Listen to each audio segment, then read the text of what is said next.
Hello, Alma. I hope you're doing well. This is Deliverable 3. I know you've already watched this in your previous classes, but let's kind of walk through it and give you a review of what you've previously watched.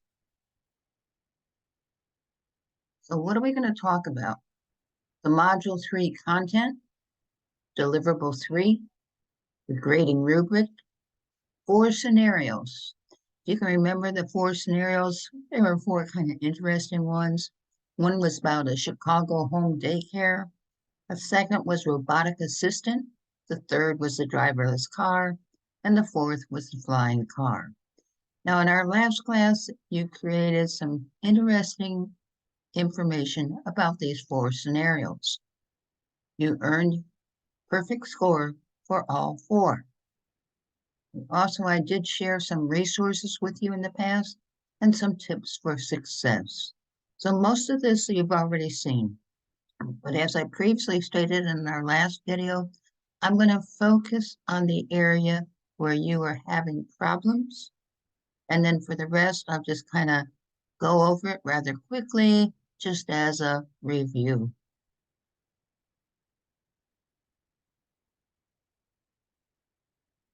Well, we always start with the readings inside our course, and then we move over to Deliverable 3.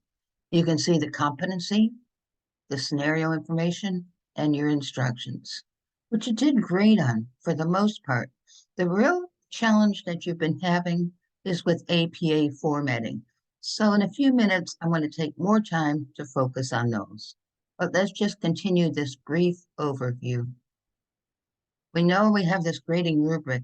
Now, why didn't you score a perfect score? That criterion number 4, include 2 or more resources, APA completed and done accurately, 1 or less grammar, spelling, or punctuation mistakes. And out of this section, the problem you were having was with that APA formatting. And we did the scenario 1, scenario 2, scenario 3, scenario 4. Okay, so we did all that. So you still have your file, so you can just kind of keep that information. And then what you should focus on is trying to improve your APA formatting. We talked about what is a target market, and that had a video attached to it.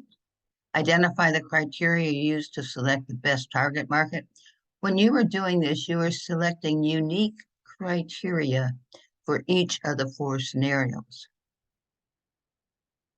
And then we talked about this, and you can see that these are all hyperlinks, but we focused in on items 4 through 6. So with number 4, we identified demographics that you might include, psychographics, and finally, questions that you should ask yourself when you're evaluating the target market you selected for each one of these 4 scenarios. Well, like I said, you've already scored high on this. There's a target market selection. That was another source I've shared with you. I'm not putting any of these resources in the course announcements because I know you have access to them. But if for some reason you can't find them and you want to see them again, please let me know. We talked about the 5 different target markets that were discussed in the Net MBA. 9 types of target marketing, which are right here. And then we did the summary of the 4 scenarios. We asked you to make unique target markets for each 4 of them, drawing on some of the information you witnessed or read in this video. And then we did this. We wanted to try to think outside the market, be creative, and make each scenario unique. And we know that with these resources, you were able to succeed in establishing excellent target markets for all 4 scenarios. And you did check your work because when you submitted it, it was good. The only problem you had, like I said, is right here with APA sources. So let's try to improve our APA writing. Remember, Rasmussen University provides an online library. And in the online library, you're going to see the section, the APA 7th edition guide. It talks about the different ways you should be formatting your references, gives you in-text citations, just provides a wealth of information, video tutorial, there's and basic interactive lessons that you might want to use, and a paper template.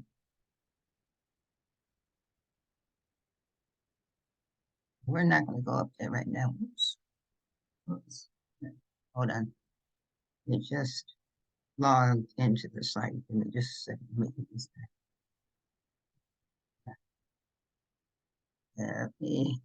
back. I just clicked the wrong thing. Give me just a second. Going down. There it is. There it is. Okay, so we talked about that, and I'm going to double check to make sure we're still seeing this. So give me just 1 second. And there. Now we know we've got the right on. Okay, now let's go slowly over the APA format. The first slide. I encourage you to review what should be capitalized, what should be lowercase, what should be italicized, and information that might be missing. The next set of tips for APA. You should use headings in all your papers. Headings are 3 to 5 words, descriptive of the information that follows the heading. Now here's yours.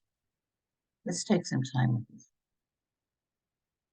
I went back over your APA and I found some errors. So we're going to talk about those. All right, first of all, first thing we should do is use a hanging indent. Right, and since you're doing this in a Word document, I'm going to move over to Word. Give me a second. Let me open that. Bring up a new document. We're going to make sure you can see this Word document. I'm going to stop sharing and make sure you see it. There it is. Okay, now we're inside Word. Now what I'm going to do is I'm going to grab the resources, your resources. I'm just going to bring this over and plop it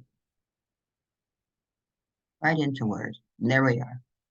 Okay, so I asked you to look at your hanging indents.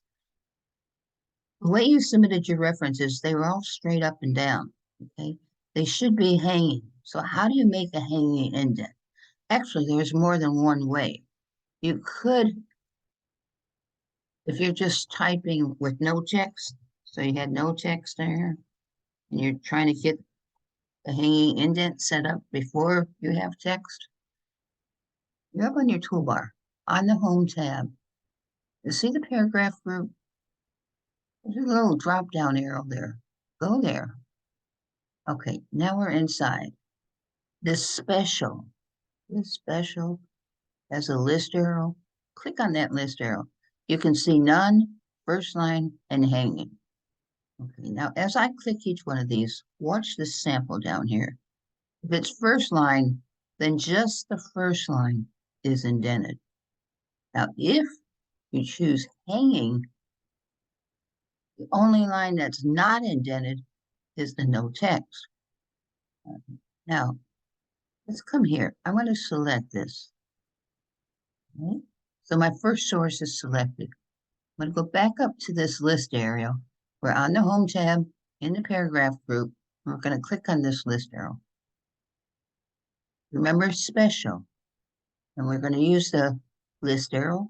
We don't want first line, because first line just does this. It just indents the first line. But that's not what we're trying to do with references.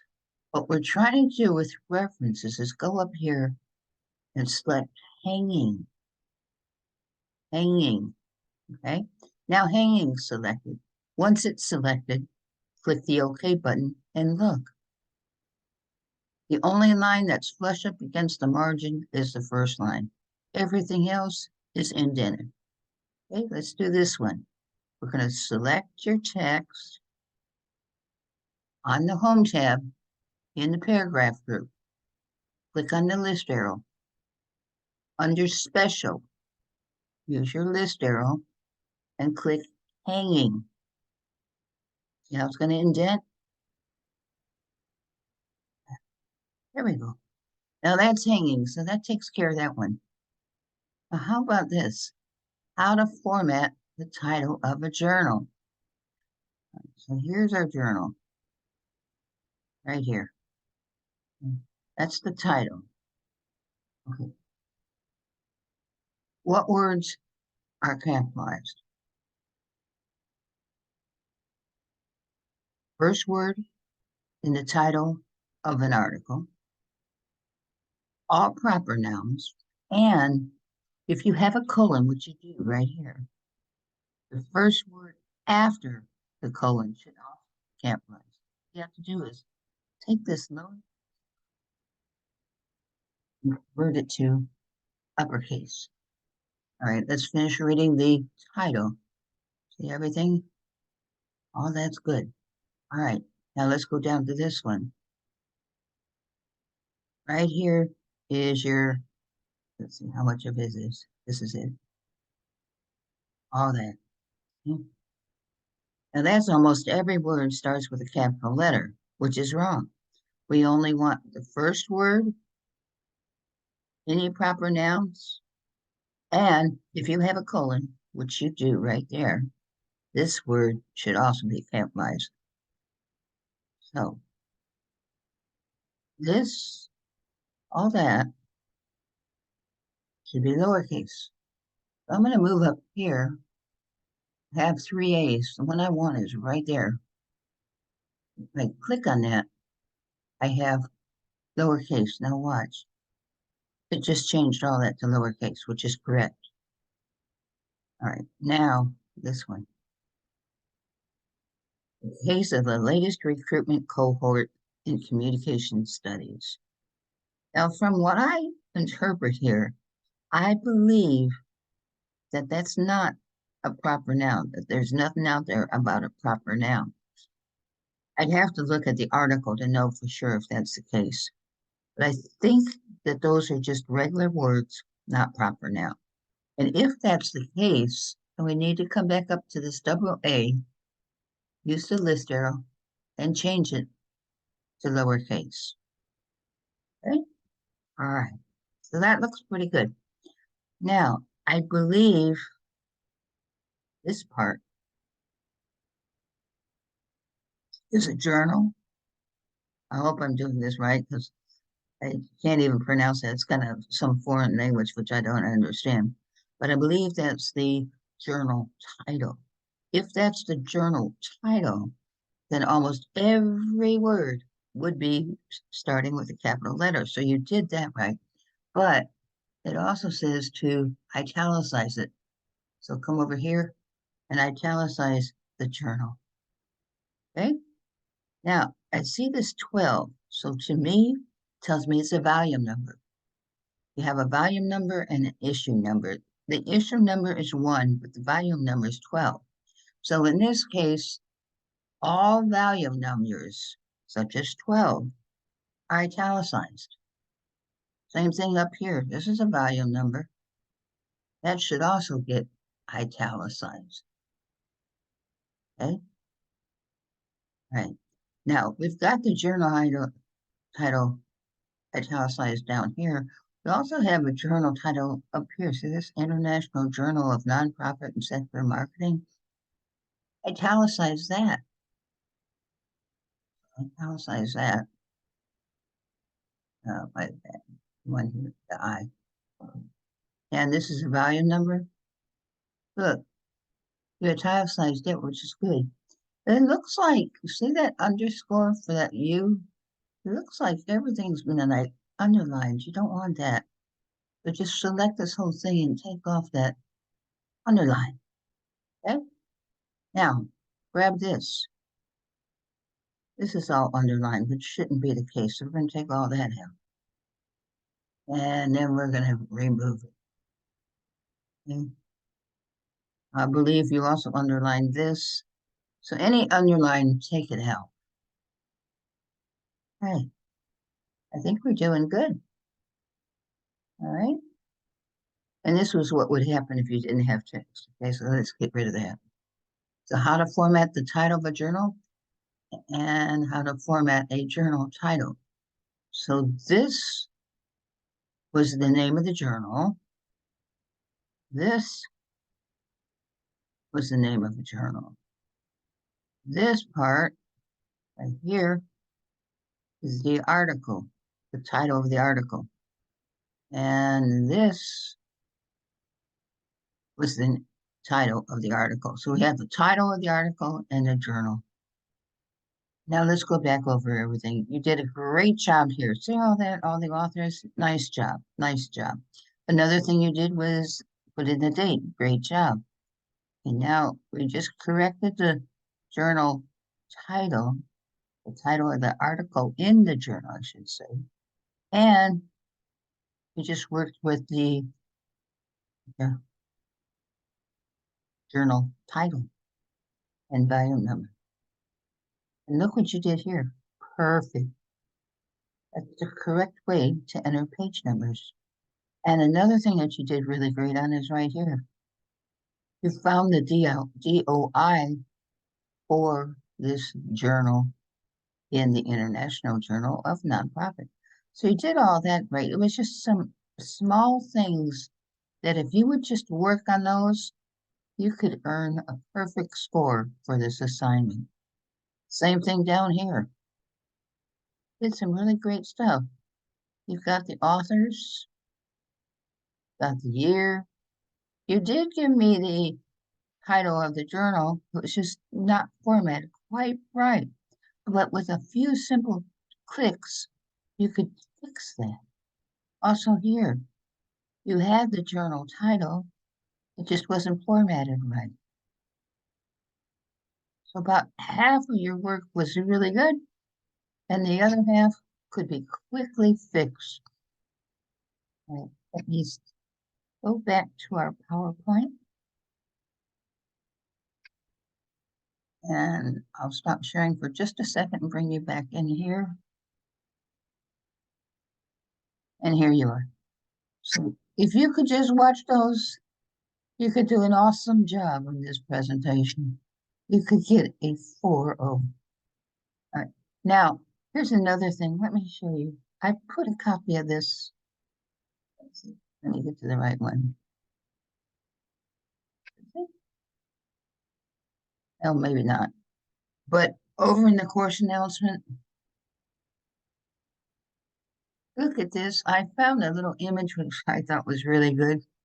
So if you could find that image up in our course announcements, kind of shows you how to create a hanging in that. Also, another thing this shows you is just proper way to format everything.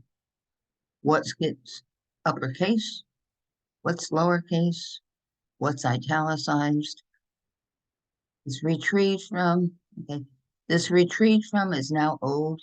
That no longer needs to be there. If you just use just this part of it, that's great. If you have any questions, please reach out to me. I know this is about your third time through our class, and I really, really, really want you to succeed this time. I wanted you to succeed other times too, but this time, come on, let's make it. Keep working on your work. I know you've completed these. I believe that the only one you haven't submitted in a previous class was the final, which was deliverable 7. So let's work on these deliverables. Let's start getting them in so I can start giving you A's for the first few deliverables. And then eventually we'll be focusing in on deliverable 7. I know you can do it. If you have any questions, please let me know. So thank you very much for watching. Every day I go into our course looking for another deliverable from you. I will be so happy when you graduate from this class. So keep up working. Know that I'm watching for you. If you have any questions, call me. If for some reason you lost my phone number, it's 757 9623593. I'm rooting for you, and I want you to succeed in our class. Thank you for watching.